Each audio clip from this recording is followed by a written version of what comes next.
menyenangkan sekali pada kesempatan pagi hari ini. Saya Pian Alwan, saya bikin pengarah teknik, Lela Nurela, pengarah acara, Bung Paidi dan juga gatekeeper kami untuk koordinasi akan bersama-sama Anda sampai nanti pukul 9 dalam Dialog Pagi. Dialog Pagi pada kesempatan pagi hari ini kita akan mengupas terkait dengan topik gepeng dan anjal mulai menjamur menjelang Ramadan. Gelandangan pengemis dan perjalanan untuk pendengar yang ada di seputaran Cirebon dan sekitarnya. Ya, dan hampir setiap hari dan dari waktu ke waktu kita menyaksikan banyaknya pengemis, juga anak jalanan, bahkan ada di antara anak-anak ini di beberapa titik dan traffic light di wilayah Cirebon. Hal ini konon katanya dikeluhkan. Konon katanya ya pendengar ya, dikeluhkan oleh Anda sebagai masyarakat karena mengganggu ketertiban dan juga para pengguna jalan dan dibuat risih dengan aksi mereka. Nah, bagaimana upaya dan langkah antisipasi yang dilakukan oleh pemerintah daerah dalam menertibkan gepeng dan anjal tersebut? Kita akan berbincang bersama narasumber kami yang sudah hadir untuk pagi hari ini. Yang pertama adalah Bapak Yoga Pramono SSTP MSI, Kepala Bidang Trans-Tibunas. Mas ya Pak ya? Satpol PP Kota Cirebon untuk kesempatan pagi ini sudah hadir bersama kami. Assalamualaikum, selamat pagi Pak Yoga.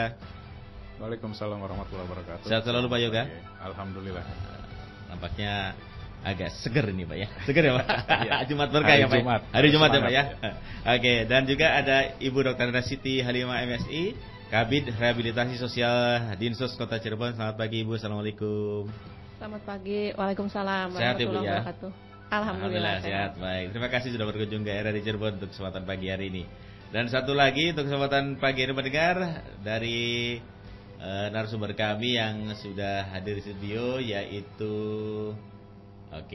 bentar ini Bapak Astawi, Kepala UPT Liposos Panti Persinggahan dan Loka Bina Karya Dinas Sosial Kota. Selamat pagi, assalamualaikum Mas Tawi. Selamat pagi, waalaikumsalam. Agak dekat Pak, ya.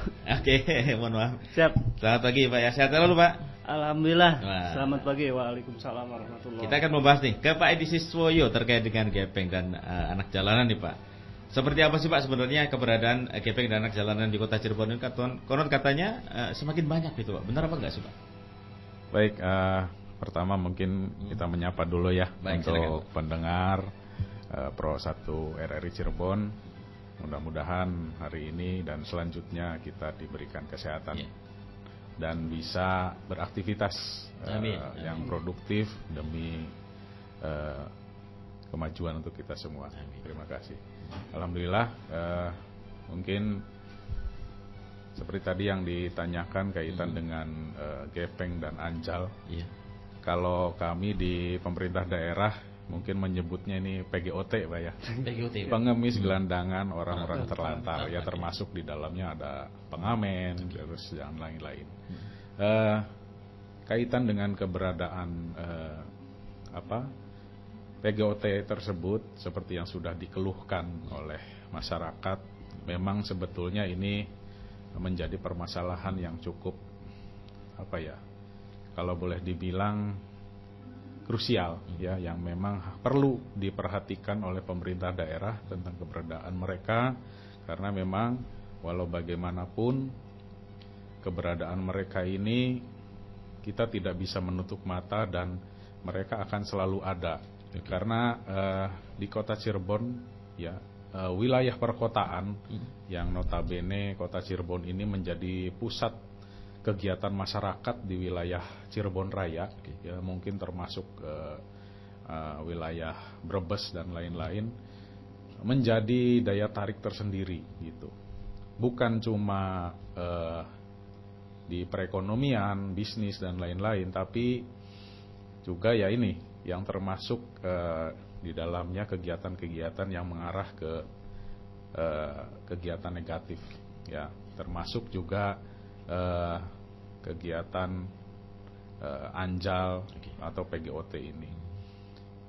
Kalau apa yang sudah Satpol PP laksanakan atau kita berkegiatan kaitan dalam menanggulangi atau menertibkan wilayah-wilayah yang rawan gangguan trantibum, ya termasuk gangguan dari anak jalanan, gelandangan, pengemis, itu kita sudah melakukan setiap hari Pak, kegiatan-kegiatan patroli, terus penertiban, bahkan sampai ke pembinaan dari gepeng dan anak-anak jalanan tersebut.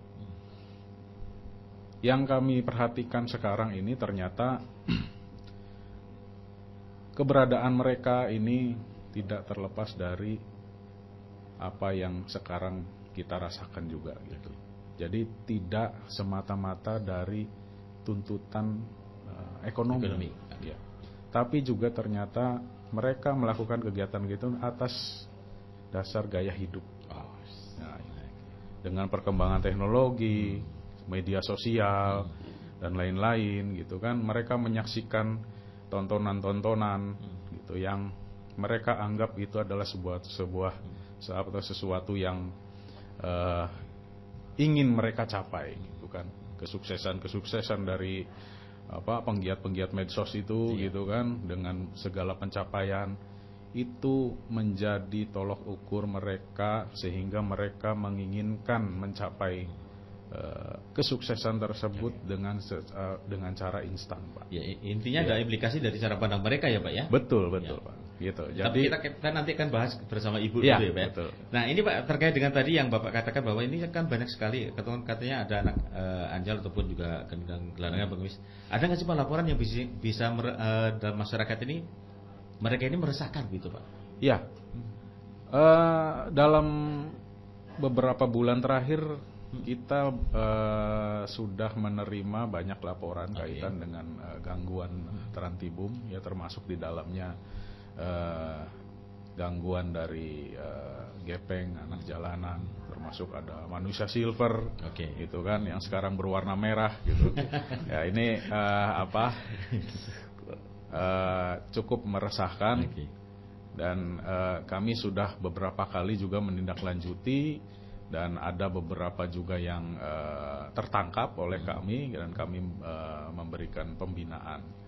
Dan permasalahannya memang yaitu tadi, Pak, karena kita wilayah perkotaan menjadi daya tarik, mayoritas sebetulnya pelaku-pelaku itu bukan warga kota Cirebon gitu.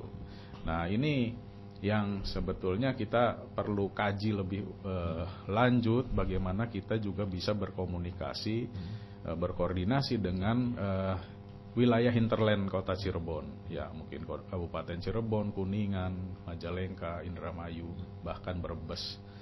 Nah, ini sehingga penanganan ini ketika ada gangguan dan tertangkap oleh kami, itu tindak lanjutnya tidak hanya berhenti di kota Cirebon, tapi ditindaklanjuti juga oleh pemerintah daerah di mana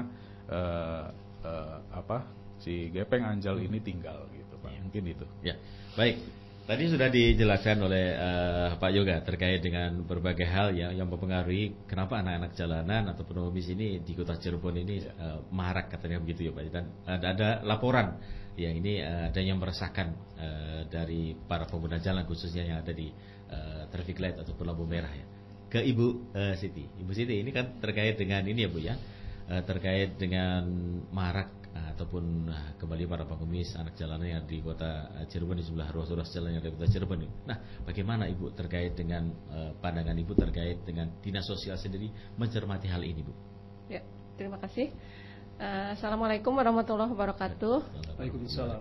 Ya, kepada pendengar RRI kami juga ucapkan selamat mendengarkan siaran ini. Mudah-mudahan ini menjadi informasi yang baik buat masyarakat.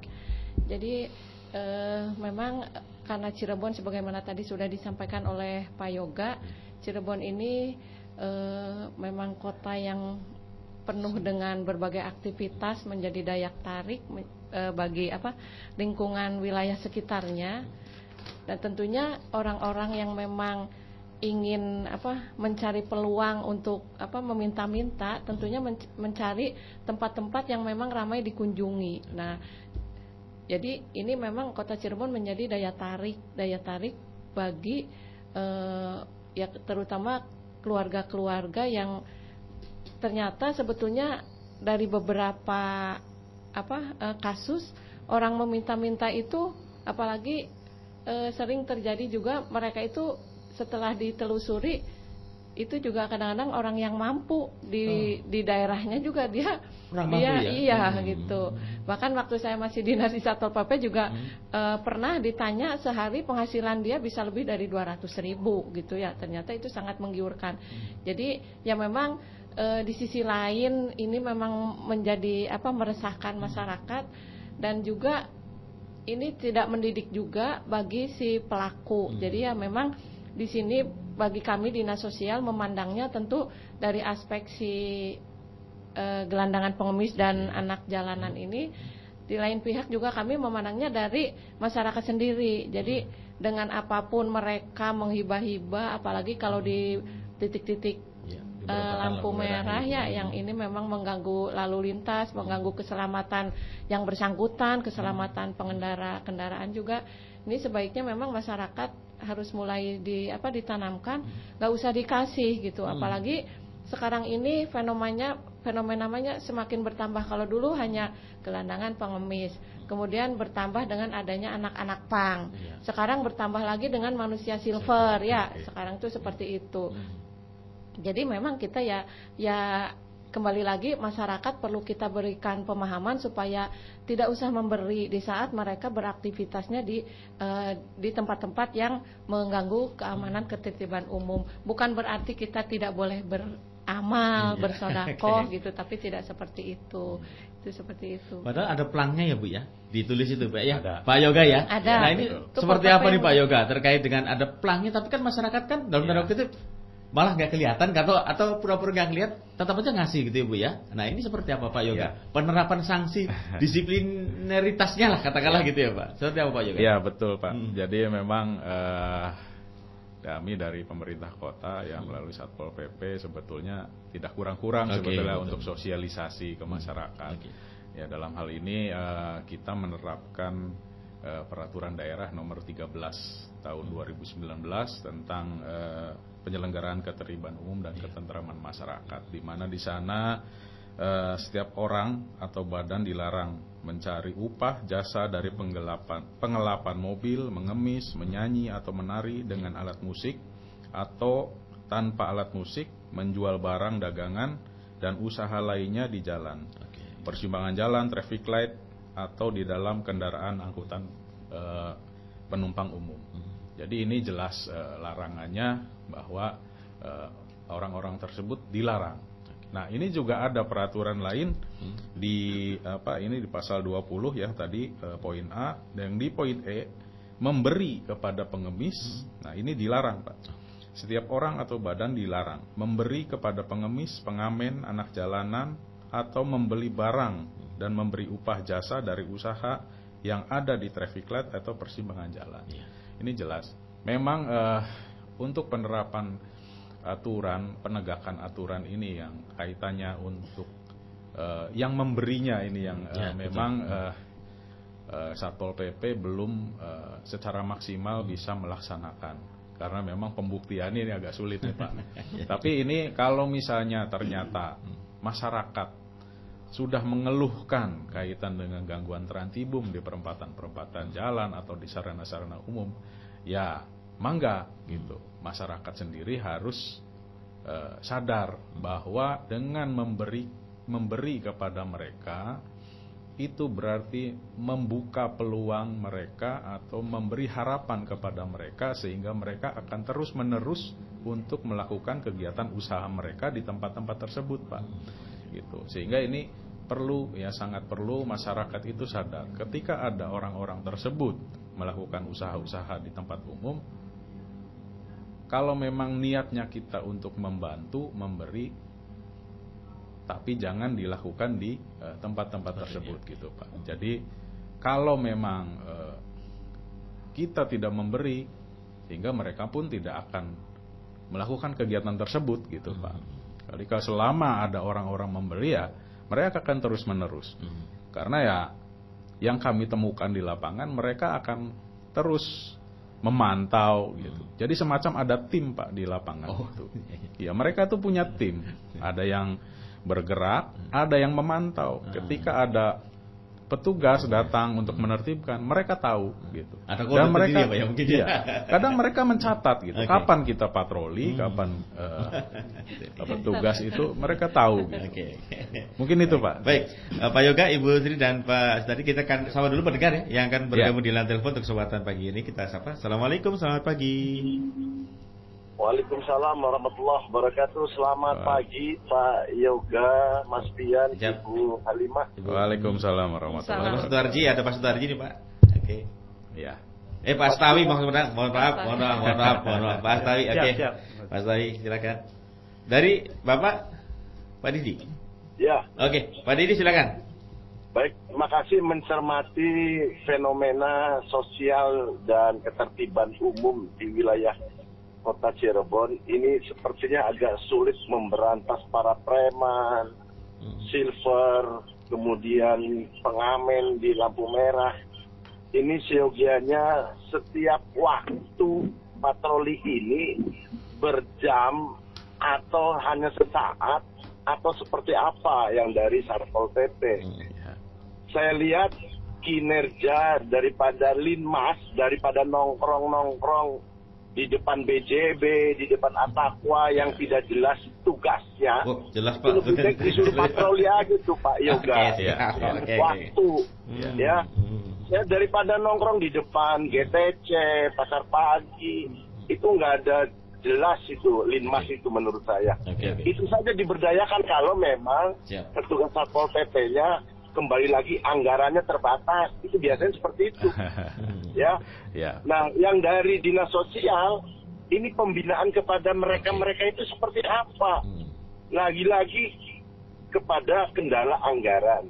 Nah, ini sinergitas antara pemerintah kota dan penyangga lainnya ini seperti apa? Karena saya lihat setiap saat di lampu merah itu ada orang-orang yang ngamen, yang silver dan sebagainya, tapi tidak pernah terlihat petugas untuk melakukan penertiban itu.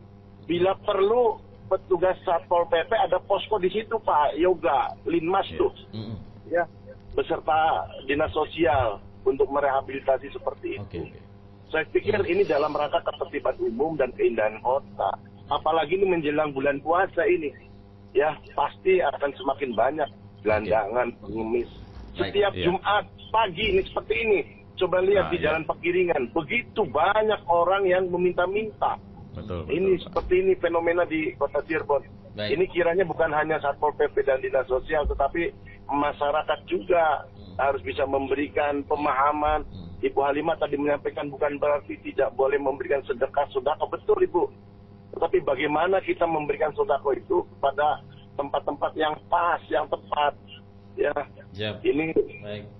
bareng-bareng kita bekerja sama dalam rangka mewujudkan Kota Cirebon yang bersih daripada kondisi yang saat ini terjadi. Baik, Terima betul. kasih Mas Fian, Baik, Pak Yoga, Dedi. Ibu Halimah. Oke. Selamat Baik. pagi, Assalamualaikum warahmatullahi wabarakatuh. Waalaikumsalam Waalaikumsalam warahmatullahi warahmatullahi wabarakatuh. wabarakatuh. Baik Pak Didi di Peru untuk kesempatan pagi ini sudah bersama kami, dan pendengar silakan juga Anda bisa berinteraksi bersama kami kembali melalui 081324951935 di nomor WA ataupun telepon WA kami, dan juga di 0231849325 misalnya.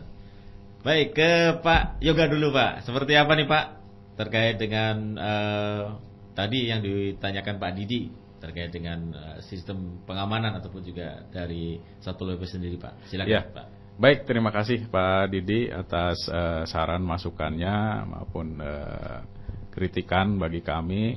Terima kasih karena walau bagaimanapun kita juga perlu Pak masukan dari masyarakat bagaimana cara kami bekerja dan cara kami untuk bisa mewujudkan situasi kondisi masyarakat yang tentram dan tertib.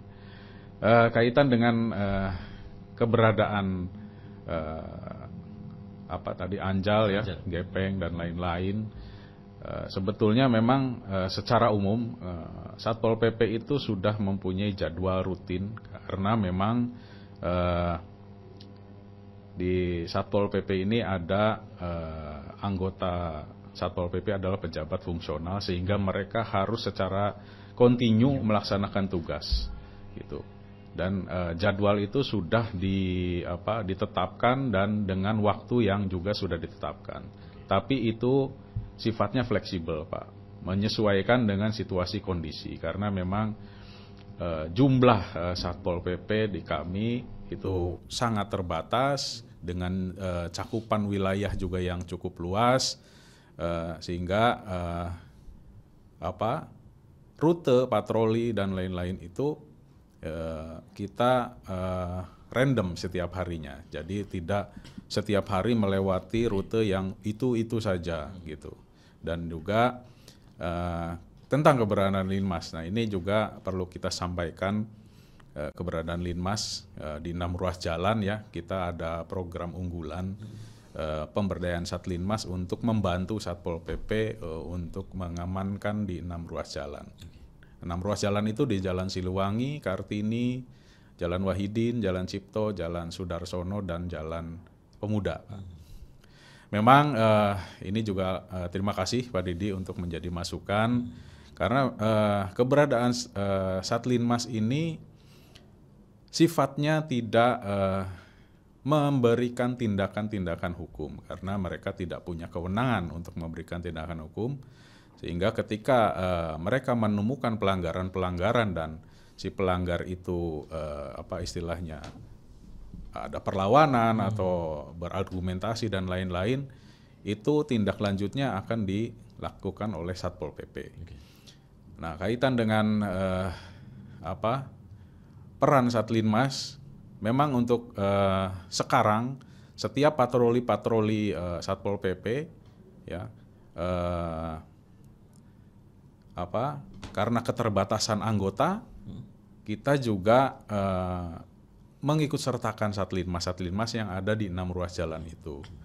Ya karena tadi ya Pak ya, kadang sekarang dengan kondisi sekarang jumlah anggota yang terbatas dengan area kerja yang cukup luas, kadang kami pun juga terbatas jangkauannya untuk melakukan penertiban.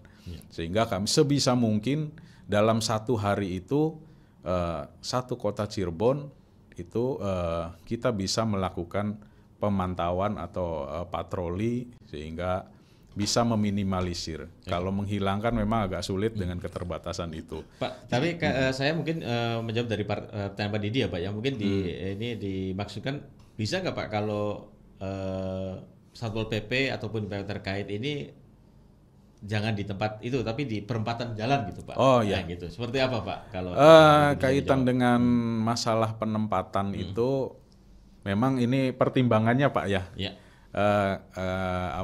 Karena ada aset kita juga yang ditempatkan di jalan. Okay. Kita juga mempertimbangkan masalah keamanan aset tersebut juga, dan juga masalah keamanan personil juga Pak gitu. Karena ya itu tadi, kalau misalnya kita di Jalan Pemuda, itu kan jangkauan mereka posnya itu di depan SMP 4 Pak. Ya. Sebetulnya yang titik kerawanannya itu di Jalan Bypass Pak ya. Betul di sana. Tapi ternyata ya itu tadi, ketika kita patroli di Jalan Bypass, mereka bergerak ke Jalan Cipto. Begitu ya, itu tadi. Oke. Ya secara ini sih mereka terorganisir sebetulnya Pak. Ada yang memantau, ada yang bergerak, ada yang bahkan sempat ya hampir terjadi bentrokan lah dengan kami ketika mereka itu, ketika kita tertibkan, mereka merekam Pak. Gitu. Mereka menunggu kita melakukan tindakan yang melawan hukum gitu. Sehingga mereka memang sengaja menjebak kami untuk dilaporkan ke aparat keamanan atau aparat penegak hukum gitu. Sehingga kami pun harus berhati-hati. Pengalaman seperti itu yang cukup merepotkan sebetulnya. Sehingga ya kita pun harus bisa menjaga gitu. Dan dalam bergerak kita pun tidak bisa bergerak 1 atau 2 orang, tapi satu tim. Mungkin seperti itu. Baik. Nah, lanjut ke Ibu Siti, kemudian nanti ke Pak Astawi ya, terkait dengan pembinaan begitu ya. Pembinaannya seperti apa sih Bu? Anak-anak jalanan ini Bu kalau sudah ketahuan gitu, sudah ketangkap atau seperti apa ya? Nanti ke Pak Astawi juga ya Pak ya. Nanti pembinaan seperti apa? Karena Pak Astawi kan sebagai UPT Liposos ya, panti persinggahan. Gitu. Ya. Ibu silakan Ibu Siti. Ya. Terima kasih kepada Pak Didi tadi yang sudah menanggapi bincang-bincang hari ini. Iya. Jadi kami sebetulnya selama ini sudah berkoordinasi di kegiatan penertiban permasalahan sosial yang ada di jalan ya, yang tadi disampaikan oleh Pak Yoga. PGOT ya, kalau kami menyebutnya gepeng, gelandangan pengemis anak jalanan. Ya. Nah, pada saat operasi-operasi itu setelah mereka dikumpulkan, biasanya dikumpulkan di Satpol PP. Nah, tugas kami dari pekerja sosial ini ikut hadir di sana, kemudian melakukan asesmen gitu ya. Di data termasuk biodata juga, kemudian permasalahan kenapa dia sampai turun ke jalan. Nah, kemudian kami memilah mana yang menjadi warga Kota Cirebon, mana yang bukan warga Kota Cirebon. Karena kalau bukan warga Kota Cirebon ya kami tidak bisa melakukan kegiatan lebih lanjut. Tentunya kita berkoordinasi dengan dinas sosial setempat. Kita nanti berkirim surat kepada dinas sosial setempat atau kepada lurah atau kepala desa di mana si orang ini berasal. Nah, selanjutnya untuk yang gepeng atau anak jalanan yang memang kalau seandainya itu warga Kota Cirebon, kita lakukan bimbingan psikososial baik kepada keluarga maupun kepada yang bersangkutan gitu. Dan kami kebetulan di Kota Cirebon ini sudah ada kurang lebih 10 titik binaan. Titik binaan itu ada 4 yang memang kami rintis, kemudian yang 6 itu kita yang bekerja sama dengan CPAB, jadi Yayasan Cirebon Peduli Anak Bangsa ya, itu seperti itu. Jadi di saat-saat tertentu kita melakukan kunjungan ke titik-titik binaan itu seperti itu Pak. Mungkin nanti Pak Astawi bisa menambahkan lebih lanjut. Nanti kita ke Pak Astawi. Pak Astawi ini sekarang pembinaannya seperti apa sih Pak sebenarnya dari Dinsos kemudian ke Pak Astawi kemudian dari anak-anak jalanan yang dalam tanda kutip memang sudah direhabilitasi lah katakan begitu ya Pak ya. Seperti apa Pak Astawi? Silakan. Ya, terima kasih. Assalamualaikum warahmatullahi wabarakatuh. Waalaikumsalam warahmatullahi wabarakatuh. Seperti tadi sudah dijelaskan dari Bapak Yogi dari Pak Yoga, maaf, Kepala Bidang di Pol PP dengan Ibu Kabid, Ibu Haji Siti itu dari Dinas Sosial.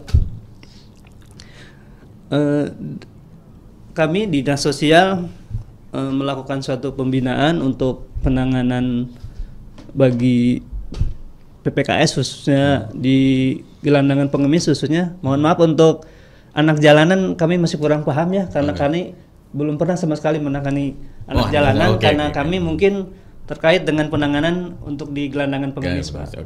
Jadi mungkin kami hanya memberikan informasi untuk pembinaan kepada para gelandangan pengemis. Bisa diberikan suatu pembinaan oleh kami. Yang pertama untuk diberikan sosialisasi dulu Pak. Kami berikan program-program apa yang ada di kami dan di luar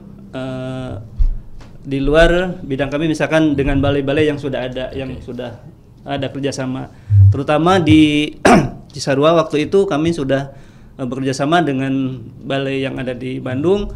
Ketika ada para gelandangan yang mau ikut melakukan diberikan keterampilan untuk pembinaan keterampilan khususnya ada bisa berkesempatan untuk bisa mengikuti pelatihan Pak di Bandung. Itu untuk para gelandangan pengemis. Itu satu keluarga Pak dibawa. Satu keluarga. Orang tuanya, ibunya, anaknya gitu. Yang penting mereka tidak ada disabilitasnya. Jadi mereka bisa dibawa ke sana, dididik di sana, diberikan satu kesempatan untuk bisa berusaha gitu kan, diberikan keterampilan. Tidak akan kembali lagi ke jalan lah katakanlah begitu ya Pak ya. Diberikan suatu pembinaan di sana supaya jangan sampai kita ke jalan lagi, supaya bisa mandiri, bisa usaha dan bisa mempunyai penghasilan. Itu sudah kami bekerjasama dengan di Bandung. Terus yang kedua di Palimanan juga ada Pak. Itu khusus untuk yang remaja-remaja sebetulnya. Oh ya, Yang- di Palimanan itu Budi Iya, Dharma ya Pak ya? Iya, Ya, betul, Budi Dharma. dulunya Oh, Budi iya, Dharma. oke. Itu sudah siap mereka di sana, sudah Oke. bisa menampung. Tapi ternyata kami sudah mensosialisikan kepada masyarakat sekitarnya, ternyata kami juga hanya beberapa orang gitu yang mau. Jadi mereka setelah kami lakukan satu pembinaan kepada mereka, ternyata mereka jarang peminatnya kok sampai saat ini. Iya, intinya kan tergantung daripada diri sendiri ya Pak Iya. ya. Nah, kalau pemerintah mungkin sudah katakanlah kata Pak Yoga, Iya. kemudian kata Bu Haja Siti ini sudah maksimal. Tapi kan masyarakatnya ataupun yang pelakunya ini mau enggak gitu berubah Iya, gitu kan Pak? Mau berubah nggak? Itu di situ itunya. Nah, tadi Ibu Haja Siti juga mengatakan bahwa di jalan itu 200.000 loh Pak sehari ya Bu ya. 200.000 itu minim ya Bu ya. Ada yang sampai Betul. lebih. Iya, maksudnya minim itu 200.000. Tapi kan ketika dalam tanda kutip mungkin saya juga ada pengalaman di Palimanan itu Pak, wawancara dengan dalam itu kemarin dulu ya Pak ya. Sekarang katanya tidak menampung anak jalanan, tapi anak yang BLK katanya Iya. gitu Pak. Anak jalanan itu kan saya nggak bebas Mas di sini. Saya pengennya pergi. Ya. Bebasnya enaknya di lampu merah katanya gitu. Iya. Nah, Ya, seperti itu sama Pak. gitu ya Pak ya. Betul Pak. Gitu ya. Jadi persepsi mereka itu sudah nyaman di situ. Iya, iya. Iya. Jadi itu yang saya katakan Iya, gimana, Pak? sudah bukan tuntutan ekonomi karena gaya hidup. Gaya hidup. Iya, Oh, kan? berarti kebebasan itu yang dicari gitu ya Pak ya. Betul. Nah, Apalagi anak jalanan itu ya. Iya. Betul. Tapi kan ini kan perlu ada suatu bukti ya Pak ya bahwa ini program-program dari Dinas Sosial katakanlah keberhasilan ini ada ya Pak ya. Ada. Nanti tapi kita sama dulu pendengar ya Pak. Ada pendengar yang ingin bergabung di line telepon ya. Siap. Oh, mohon maaf. Mbak Yuli, ya reporter kami yang akan menginformasikan terkait dengan perempatan Pleret Kabupaten Cirebon ini masih dijadikan tempat mengais rezeki bagi para gepeng, anjal dan lainnya. Kita akan menyapa Yulianti. Baik, kita sudah tersambung bersama Yulianti. Yuli, laporan Anda silakan. Ya, Pian, saat ini saya berada di depan pasar Pasalaran Pleret, tepatnya tidak jauh dari perempatan lampu merah Pleret. Dan lokasi ini kita sering jumpai menjadi lahan untuk mengais rezeki gepeng, kemudian anak jalanan, juga pengamen serta lainnya tentu. Dan kalau pagi ini saya hanya menemukan satu gelandangan yang duduk tepat di bawah lampu merah seperti itu. Dan kalau beranjak siang pasti akan semakin banyak keberadaan mereka. Saya ingin minta pendapat Pak, boleh minta pendapat sedikit singkat saja Pak. Ini lampu merah Pleret suka jadi langganan untuk gepeng anjal. Ya mungkin untuk masalah gepeng sama gembel itu mungkin ada perhatian lebih lagi dari dinas sosial mungkin ya, agar lebih diperhatikan lagi. Mungkin tidak hanya di lampu merah, di masuk ke perkampungan juga masih ada itu ya begitu. Bersama berarti Ya betul. Ya, terima kasih Pak. Ya, itu tadi salah satu pendapat dari masyarakat tentang keberadaan gepeng dan anjal yang tidak saja ditemukan di perempatan Pleret ya, seperti yang Bapak tadi bilang, karena sepanjang jalur bypass atau Brigjen Darsono ini bisa kita temui beberapa masalah sosial yang menyangkut di lingkungan kita. Baik, demikian informasi dari perempatan lampu merah. Julianti melaporkan kembali ke Vian di studio. Baik, terima kasih Yuli. Sehat selalu. Baik, Yulianti, ke Pak Asnawi. Pak Asnawi, ini kan tadi Pak Yoga mengatakan bahwa ini benar-benar adalah gaya hidup. Intinya dalam tanda kutip kan pengemis, mohon maaf ya, kalau pengemis mungkin kan dari pihak Bapak sendiri yang merehabilitasi atau membina, ini kan dalam tanda kutip mungkin beda dengan anak jalanan ya Pak ya. Ya betul. Betul beda. Anak jalanan beda kan Pak. Mungkin kalau pengemis ini adalah dalam tanda kutip kebanyakan katakanlah masalah ekonomi. Benar apa tidak kayak gitu Pak? Masalah ekonomi yang mereka hadapi gitu Pak. Sehingga mereka mengemis, kemudian minta-minta bersama keluarga lah katakanlah gitu Pak. Seperti Betul apa? Pak, dengan seperti itu dasarnya mereka itu karena dari sisi ekonomi yang memang cukup prihatin kalau yang memang betul-betul jadi pengemis Pak. Iya. Terus terang yang kami temukan itu terutama di daerah Pegambiran itu Pak. Itu kebanyakan ya memang masyarakat boleh dibahasakan miskin, betul-betul miskin iya, itu ya, karena rumah juga kadang-kadang ngontrak Tapi asli Cirebon itu, Pak? Itu kebetulan saya warga warga kota Cirebon semua. Iya. Jadi kalau misalkan ada warga di luar kota Cirebon pasti kami akan berkoordinasi dengan dinas yang terkait lainnya. Jadi kami menangani masalah gepeng yang ada yang warga kota Cirebon. Terutama yang sudah kami lakukan di daerah Pegambiran itu, Pak. Sudah kami berikan pengarahan kepada mereka, baik itu dari kami maupun dari provinsi juga. Tapi intinya juga sama, Pak. Pelakunya juga katakanlah pengemis ini meminta-minta di jalan, kemudian atau seperti apa, Pak? Apa setiap keliling rumah di wilayah Cirebon seperti apa, Pak? Jadi kalau yang kami temukan di sana, Pak, sebetulnya untuk saat ini mereka sudah sadar, Pak, sebetulnya kalau yang kami temukan. Jadi mereka memang dulu betul-betul jadi sebagai seorang gelandangan pengemis, Pak. Tapi dengan sering mungkin dari dulunya ada semacam pembinaan-pembinaan, mereka sedikit berubah, akhirnya membuat satu pekerjaan menjadi menjual gorengan, apakah titipannya itu gorengannya titipan atau bikin sendiri, sehingga mereka bisa menjualnya apakah dengan secara keliling ataupun di rumah masing-masing. Yang sementara ini kami temukan itu mereka di sana itu sudah bisa berjualan masing-masing, meskipun hanya membuat satu gorengan atau skala kecil gitu. Nah, seperti itu kami sudah berharap mereka semakin berubah gitu ya. Jangan sampai turun lagi ke jalan. Tapi ternyata kami menemukan juga warga setempat, dan memang dia cerita sendiri bahwa ketika kami memang kesulitan lagi dengan dagangannya yang kurang laku atau apa, itu pasti mereka karena untuk mencari sesuap jajan untuk anak-anak, mungkin dia pasti ke jalan lagi. Iya, itu. Jadi intinya ada pendataan atau seperti apa, Pak? Kalau misalkan si A, katakan keluarga A, B, C itu yang kembali ke jalan itu berapa? Ada pendataan lagi nggak seperti itu, Pak? Kalau sampai di jumlah belum kami data seperti itu karena kami baru kemarin melakukan seperti itu. Mungkin ada beberapa orang yang diinformasikan oleh atau yang pengakuan itu sendiri, Pak. Kami tetap akan ke jalan lagi ketika kami merasa kesulitan. Ada kami temukan waktu itu menerima informasi ada tiga person gitu, ada 3 orang gitu. 3 orang. Kami pasti ke jalan, Pak, kalau memang kami tidak punya uang untuk jajan anak-anak terutama itu, Pak.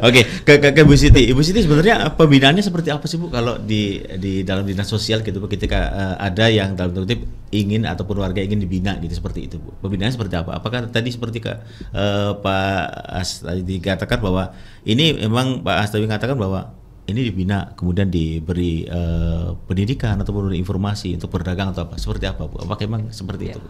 Ya, terima kasih.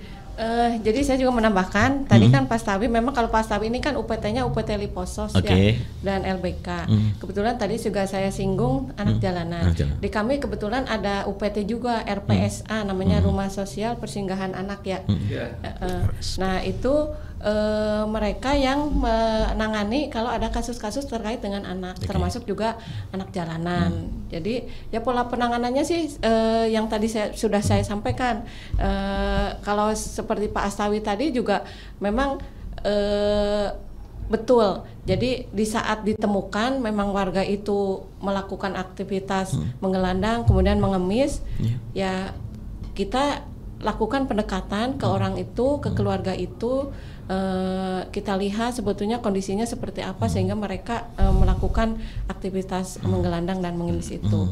Nah, seperti halnya kemarin juga belum lama ini di daerah Wahidin, ternyata itu diketahui warga kelurahan Sukapura. Ya, ada laporan ke kami, kebetulan disebutkan namanya dengan jelas. Akhirnya kita telusuri, Pak. Kita telusuri warga itu karena kami punya data terpadu, database terpadu namanya DTKS, data terpadu kesejahteraan sosial. Nama tersebut apakah mereka sudah mendapatkan pembinaan atau program dari pemerintah, karena orang tersebut itu melakukan kegiatan ngemis di jalan, tapi dia tidak semata-mata hanya ngemis saja, Pak. Dia ngemis juga, tapi dia juga jualan kacang rebus di saat jualannya udah habis, dia masih tetap di situ juga sambil ngemis. Jadi tidak pure ngemis gitu, Pak, sambil double job, Ibu. Ya. Nah, setelah ditelusuri ternyata yang bersangkutan juga memang dia masuk kepada keluarga yang mendapatkan program Keluarga Harapan PKH. Dan Ibu Siti, kita nyapa dulu pendengar, tapi dari Garut ya Bu ya, barangkali pengalaman dari warga Garut seperti apa gitu. Kita nyapa Pak Fauzi. Pak Fauzi silakan. Assalamualaikum. Assalamualaikum. Bapak narasumber di sini. Silakan Pak Fauzi. Terima kasih atas waktunya. Beginilah tentang masalah gepeng itu kan, atau misalnya pengemis itu. Apa yang dikatakan oleh Bapak narasumber tadi sebetulnya betul Pak. Itu bukan hanya sekedar itu ekonomi, dia betul-betul miskin, tetapi kan dia itu adalah betul-betul hanya sebagai pekerjaan. Nah di sini Pak, pengalaman saya nih pernah juga ini orang Majalengka, gue usah sebutkan daerah Majalengkanya di sini kan setiap hari ini ketika dia sakit, jatuh sakit, tidak mungkin lah tidak bisa pulang sedih, makanya sedih pulangkan, diantar pulang ke tempat. Nah, pas datang ke rumahnya juga begini, kerbau mah juga ada. Saya sampai bengong juga. Berarti ini bukan hanya kemiskinan, tetapi dia hanya sekadar profesi. Maaf nih, bukan saya memodokan itu. Kalau yang menjadi GP atau seperti pengemis seperti itu kan maaf nih saya juga sekali lagi itu orang Pantura kan seperti Majalengka atau seperti itu yang sering saya temukan di lapangan. Kemudian yang kedua Pak, saya juga tidak habis pikir ini daerah Garut aja lah yang perlu ditertibkan Pak. Di sini kan ada organisasi dengan moto minta sumbangan buat pembangunan masjid. Saya di sini maaf saya sebagai RW di sini sering datang, mana Pak surat ininya diperiksa, ternyata nggak ada. Itu berarti ilegal. Ini kebanyakan di sini sebuah organisasi Pak, di sini ada sebuah golongan yang menjadi itu adalah anak-anak di bawah umur. Setiap pasar, tiap toko buat kenceleng dikasih sumbangan. Sebetulnya bukan, tapi ini di organisasi. Nah ini saya ditertibkanlah yang seperti itu. Mudah-mudahan di Kabupaten Cirebon, Kota Cirebon dan sebagainya tidak ada yang seperti itu. Kalau di sini banyak Pak yang seperti itu perlu ditertibkan juga, bukan hanya masalah gepeng. Tapi kalau saya paling saya kalau berbicara, kalau yang kelihatannya itu yang fisik, yang punya cacat fisik seperti yang tidak mungkin bisa jalan, atau misalkan yang tunanetra, baru situ sama saya iba, baru saya pengen ngasih yang seperti itu. Kalau yang namanya di jalan seperti itu bukan apa-apa, apalagi yang ngamen di bis itu kan yang paling benci kalau saya. Terima kasih, mohon penjelasan. Baik, terima kasih Pak Ahmad Fauzi dari Garut untuk kesempatan pagi hari ini. Dan kita akan terus, tapi waktu kita nih hampir mepet nih Bapak Ibu semuanya. Tapi silakan, ada yang ingin nanggapi dari Pak Ahmad Fauzi atau Ibu Siti dulu, silakan langsung. Terima kasih. Jadi kalau tadi di Garut fenomenanya memang ternyata apa yang tadi disampaikan Pak Yoga ya, ternyata setelah ditelusuri rumahnya bahkan punya ternak kerbau gitu ya. Nah kalau di Kota Cirebon saya melihatnya ada nilai-nilai sosial budaya juga yang mempengaruhi aktivitas mereka. Kenapa kalau mau Maulid Nabi ya taruji marah kan itu anak-anak minta-minta. Nanti menjelang Ramadan gitu ya, menjelang hari Jumat, di saat sebentar lagi kaum bapak-bapak akan ke masjid, mereka juga ngumpulnya di masjid-masjid.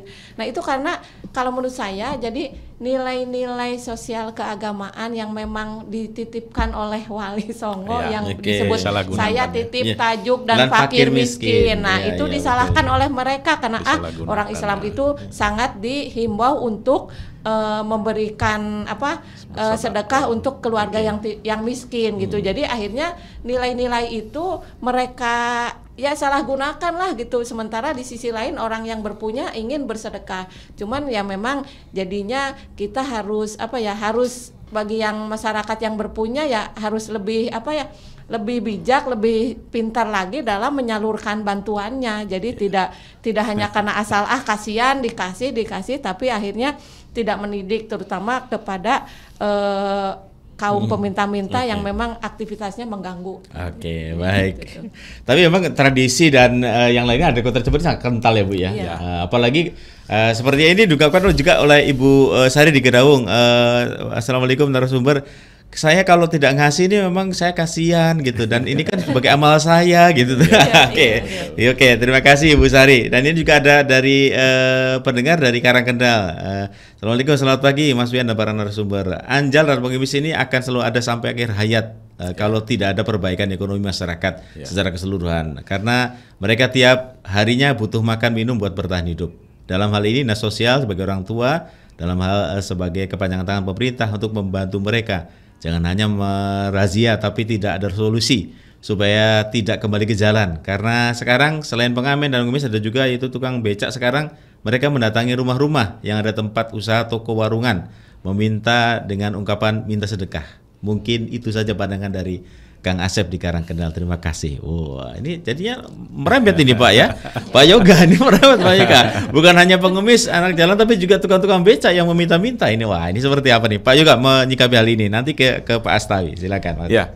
Kalau cakupan Pol PP memang gangguan ranting umum itu sementara ini masih di sarana-sarana umum Pak, seperti di perempatan atau di jalan atau di tempat-tempat lain seperti taman gitu kan. Nah itu cakupannya. Nah ini fenomena baru lagi nih Pak, kaitan dengan ya nggak tahu itu tukang beca bener atau enggak gitu kan. Mereka hanya membawa beca atau becanya punya sendiri atau nyewa gitu kan. Tapi biasanya banyaknya di perumahan tuh hampir lebaran Pak, biasanya betul, gitu Pak. Betul Pak. Ya itu tadi yang seperti disampaikan oleh Bu Siti gitu kan. Penyalahgunaan tadi amanat Sunan Gunung Jati sehingga masyarakat yang merasa miskin ya ini nih yang merasa miskin ya sebetulnya rumahnya juga nggak terlalu jelek juga gitu kan, lingkungannya juga tidak terlalu miskin juga gitu kan, mereka merasa miskin sehingga mereka merasa punya hak untuk meminta-minta kepada masyarakat yang mampu. Nah dalam hal ini mungkin kami dari Satpol PP Kota Cirebon mengajak nih seluruh warga masyarakat stop memberi. Nah ini yang tanda kutip nih, stop memberi. Stop memberi ini di sarana-sarana umum seperti lampu merah, perempatan, di jalan atau di tempat-tempat umum seperti taman dan lain-lain. Sehingga kita tidak memberi kesempatan mereka untuk menjadikan tempat-tempat tersebut sebagai harapan untuk bergantung hidup gitu. Itu terima kasih. Bu Siti tadi juga mengatakan Ibu ya kalau ada dalam tanda pengemis yang terbina gitu Ibu ya. Itu kan juga ada yang diselidiki apakah mempunyai ataupun mendapatkan PKH atau lain-lainnya sebagai dinas sosial. Nah, seperti apa kalaupun mereka ketahuan seperti itu gitu Bu? Tindakan seperti apa Bu? Ya kita berkoordinasi dengan jejaring yang ada di wilayah sekitar di situ gitu ya, untuk tidak bosan-bosannya, tidak jemu-jemunya memberikan pemahaman kepada yang bersangkutan. Kan karena kita tidak mungkin dari dinas sosial langsung menjangkau petugas kami langsung gitu. Tentunya kita juga melibatkan masyarakat yang ada di sekitar situ. Jadi kita ngobrol dengan kader yang ada di situ karena kita juga punya kader namanya pekerja sosial masyarakat gitu ya. Seperti apa? Memang yang namanya merubah perilaku itu kan tidak bisa dalam jangka waktu yang sebentar. Jadi yang penting kita tidak bosan. Kita bekerja sama dengan relawan-relawan yang ada di sekitar mereka berada untuk memberikan dengan selalu tidak sabar gitu untuk memberikan pemahaman kepada mereka gitu. Paling seperti itu Pak. Baik ke Pak Nawi ini Pak terkait dengan tadi ya pembinaan ini seperti apa nih Pak agar tentunya juga saya rasa nanti kapan-kapan bisa dihadirkan ya Pak ya orang-orang yang dalam tadi nggak mau kembali ke jalan karena udah sadar kata tadi ya Pak ya. Kapan-kapan ya Pak ya. Nanti bisa dihadirkan ya Pak. Kami koordinasi. Ada koordinatornya Pak. Koordinatornya gitu ya Pak ya. Nanti kapan-kapan kalau pemerintah kan pemerintah memang sudah katakanlah kalau saya kan menilai sudah aktif banget gitu ya Pak ya untuk memberikan arahan kemudian pembinaan dan lain sebagainya. Nah ini kan tergantung dari kemauan dari orang itu tersebut ya Pak ya. Nah ini kan kalau orang itu kan masyarakat itu kan pengennya kan nggak ada buktinya. Nah nanti kita buktikan ya Pak ya. Ini nih orang yang dulunya ngemis gitu katakanlah berapa tahun kemudian menjadi katakanlah menjadi mandiri dengan berdagang kecil-kecilan. Tapi itu kan berkah kan katanya gitu kayak Pak gitu. Nanti kapan-kapan ya Pak ya. Siap. Baik Pak, nah ini kan terkait dengan terakhir nih Pak. Seperti apa Pak seharusnya ataupun juga masyarakat yang dalam tanda kutip ini kan memang agak susah ya Pak ya dikatakan bahwa merubah image kata Ibu Haja Siti ini merubah image agar tidak kembali ke jalan gitu. Pendidikannya ataupun pembinaan seperti apa sih Pak yang agar diterapkan supaya orang ini benar-benar gitu Pak tidak mau kembali jalan lah gitu Pak. Seperti apa kalau bisa dikatakan Pak? Ya terima kasih. Ya mungkin kami berharap begini Pak. Pertamanya kami menghimbau dulu Pak kepada teman-teman yang khususnya gelandangan pengemis nih. Ayo mari ke kami ke dinas sosial. Dikasih apa, Pak? Ya pokoknya dinas sosial khususnya yang menangani gelandangan pengemis. Kami sudah bekerja sama dengan 2 balai ini. Mangga yang penting mereka mau sekeluarganya juga boleh, nanti di sana difasilitasi selama 6 sampai 8 bulan. Ketika pulang dia diberikan pengetahuan, keterampilan, bahkan modal. Tidak menutup kemungkinan dia diberikan modalnya sama alat-alatnya gitu, Pak, sesuai dengan apa yang diberikan keterampilan. Padahal udah ditawarin kayak gitu ya, Pak? Sudah kami sosialisasikan. Susah ya, Bu ya? Iya. Oke. Jadi untuk mengantisipasi mereka tidak bisa jalan ke jalan, yang penting kita bisa atau yang penting mereka merubah mindsetnya sendiri, Pak. Oke, siap. Daya pola pikirnya, saya jangan sampai ke jalan lagi, saya harus mempunyai keterampilan. Sehingga bisa memberikan suatu produk atau untuk bisa berdagang atau berusaha yang lain. Intinya mindset daripada perilaku sendiri, kemudian pemerintah sudah memberikan, dari nasional sudah memberikan berbagai tempat, berbagai upaya untuk mengentaskan mereka agar tidak kembali ke jalan, dan kemudian tidak kembali ke jalan. Ini nanti berhubungan langsung dengan Pak Yoga, ya Pak Yoga, agar tidak repot gitu ya Pak ya, untuk menjaga di setiap titik perempatan jalan ataupun titik perempatan yang dimana para yang dalam tanda kutip mungkin orang-orang yang mempunyai keterbatasan katakan gitu Pak ya, dalam ekonomi katakan gitu. Ini agar tidak menyusahkan Pak Yoga ini kan gitu ya Pak ya. Tapi Pak Yoga ada satu yang ingin disampaikan Ibu Siti atau Pak? Saya menambahkan dari Pak Astawi ya. Jadi 1 menit aja Bu ya. Ya. Jadi gini, menyambung tadi yang disampaikan oleh Pak Astawi. Jadi kegiatan yang dilaksanakan di Cisarua Lembang itu, jadi kalau seandainya memang ada yang berminat, itu harus satu keluarga Pak. Satu keluarga. Ya, satu keluarga. Jadi kalaupun ada anaknya yang masih sekolah, nanti di sana itu akan disekolahkan juga, jadi tidak berarti bahwa sekolahnya terhenti gitu. Hanya saja memang bagaimana mengedukasi mereka ini daripada menggelandang, mengemis gitu ya, minta-minta mau dilakukan rehabilitasi di sana sambil diberikan life skill yang memadai untuk bekal mereka. Itu yang perlu kerja keras kita gitu. Jadi tadi Pak Astawi sudah menyampaikan, silakan kalau ada keluarga-keluarga yang membutuhkan bisa ke dinas sosial. Mohon maaf, nanti kan persepsinya gimana nih Bu? Persepsinya kalau satu keluarga apakah harus ditangkap dulu atau enggak gitu Bu? Enggak ya Pak? Enggak ya? Gitu enggak ya?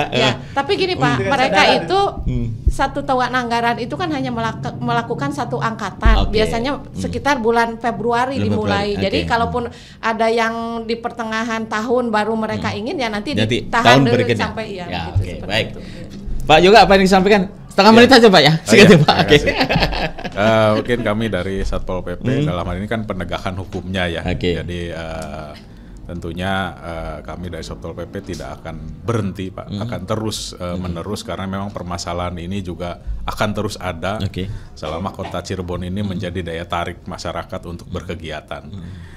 Sekali lagi mungkin tadi yang sudah saya sampaikan, ini tidak lepas dari peran serta masyarakat juga untuk membantu kami untuk meminimalisir kegiatan-kegiatan yang mengganggu ketertiban umum di fasilitas-fasilitas umum. Silahkan untuk tidak memberi apapun dan tidak memberi harapan kepada mereka untuk berkegiatan di sana. Baik, terima kasih. Pak Astawi, 1,5 menit deh. Ada yang ingin disampaikan Pak? Ada yang ingin disampaikan lagi? Sebelum kita kiri? Cukup ya? Oke. Baik, Pak Astawi, Kepala UPT Liposos, Panti Persinggahan dan Loka Bina Karya Dinas Sosial Kota Cirebon. Terima kasih ya Pak ya. Nanti kapan-kapan satu janjinya Pak dengan saya Pak ya. Oke, baik. Dan juga Ibu Dr. Haja Siti Halimah MSI. Terima kasih Ibu, Kepala Bidang maksud kami, Bidang Rehabilitasi Sosial Dinas Sosial Kota Cirebon. Terima kasih sudah berkenan hadir. Dan juga Pak Yoga Pramono SSTP MSI, Kabid Timbumnas, Kepala Bidang Ketentraman dan Ketertiban Umum Masyarakat Satpol PP Kota Cirebon. Terima kasih Pak Yoga sudah berkenan hadir. Semoga tetap semangat ya Pak ya. Semangat terus. Semangat Pak. Baik, terima kasih juga bagi Anda pendengar semua yang sudah berkenan bersama kami di rangkaian Dialog Pagi untuk edisi hari ini. Terima kasih atas kebersamaan Anda dan kami undur diri. Sampai jumpa.